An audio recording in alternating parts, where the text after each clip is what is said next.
Lab 3, Circuits by Justin Siegel.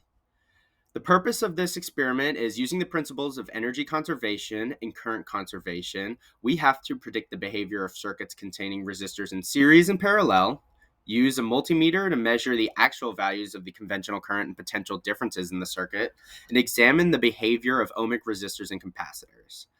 The main principles used are Kirchhoff's circuit laws, which is the loop rule seen at the top, the node rule seen right below, Ohm's law seen in the top right, the equation to find the time constant seen in the bottom right, and the capacitance equation.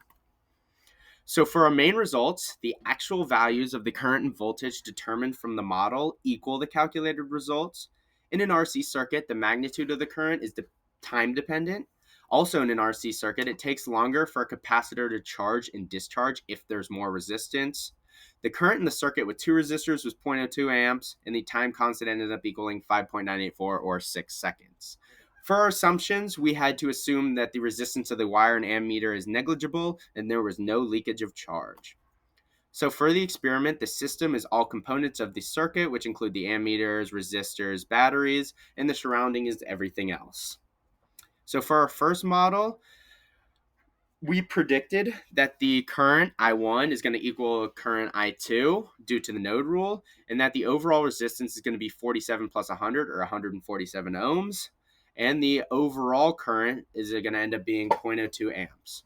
What we found using the model is that the current actually did equal 0.02 amps or negative 0.02 if connected backwards, and the delta V equals 3 amps with the current being 0 when we used the voltmeter because the circuit was in fact open. For our second model, we could see that that there is 3 volts going from A to B, negative 0.96 going from C to D, and negative 2.04 going from E to F, and 0 going through everything else. And our total delta V, when adding those 3 up together, equals 0, meaning that the loop rule was followed in this equation, and the ammeter reading does not change since the voltmeter has a very high resistance, so no current actually flows through it.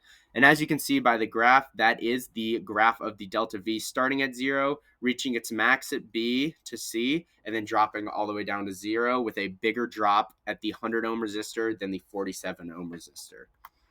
So for our third model, where the 100 ohm resistor and the second ammeter are in parallel, we found that the current is 0.06. Since the current, not all of the current reaches that 100 ohm resistor, and some of it just goes straight through that second ammeter.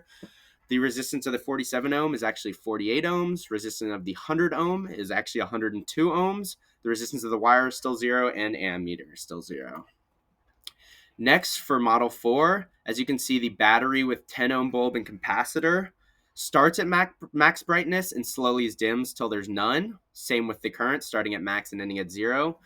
And then without the battery, same thing. The bulb starts at max brightness and goes down until there's none. Same with the current. And for the 10 ohm bulb, it took 10.8 seconds to charge and 12.6 to discharge. And for the 20 ohm bulb, 17.4 seconds to charge and 22.5 to discharge.